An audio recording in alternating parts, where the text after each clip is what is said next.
Marin's story. For as long as I can recall, there's always been an up and down pattern between me and my mom.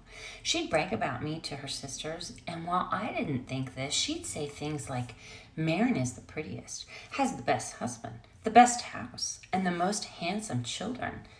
When I got divorced, she immediately switched. You're making me look bad. Working out and going out, you're shaming the family and just want to be a whore. A few years later, because I made her look good again, I was back in her good graces. Oh, look at what Marin's doing on her own. She's so successful, has her own business, remodeled her house, has fantastic children, and is better than what yours are doing. It was awful.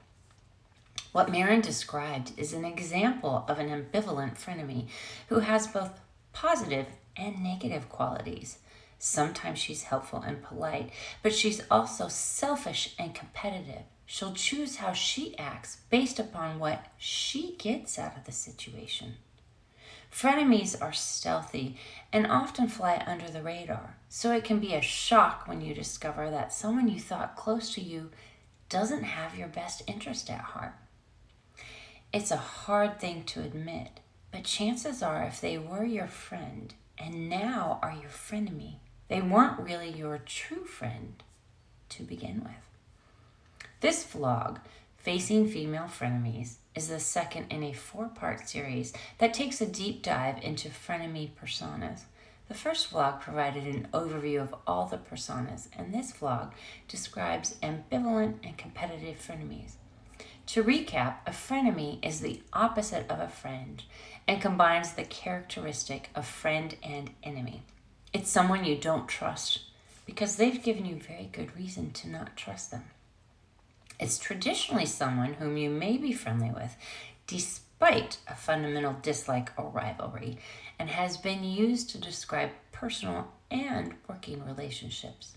Now let's check out the competitive frenemy persona, Lola's story.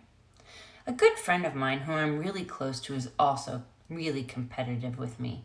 If I tell her, I got a raise today, she'll say, oh, I got a $10,000 bonus today.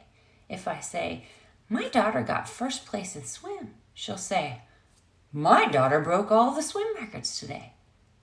I'm divorced. She'll jokingly say, I'm getting divorced. She never just lets me have a moment of my own. It's been that way since I met her in college. I see this competition from her, and I've never really known why it's there.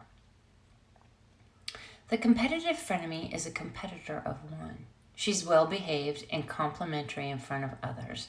However, she never wants anything good to happen to you or for you to be more successful than she is. She'll try to one-up you any chance she gets, especially if it gives her the spotlight. Are your wheels turning as some of these personas resonate with you about women you've encountered or currently have in your life? Stay tuned next week for the third vlog in this series as I dive into 3 more frenemy personalities.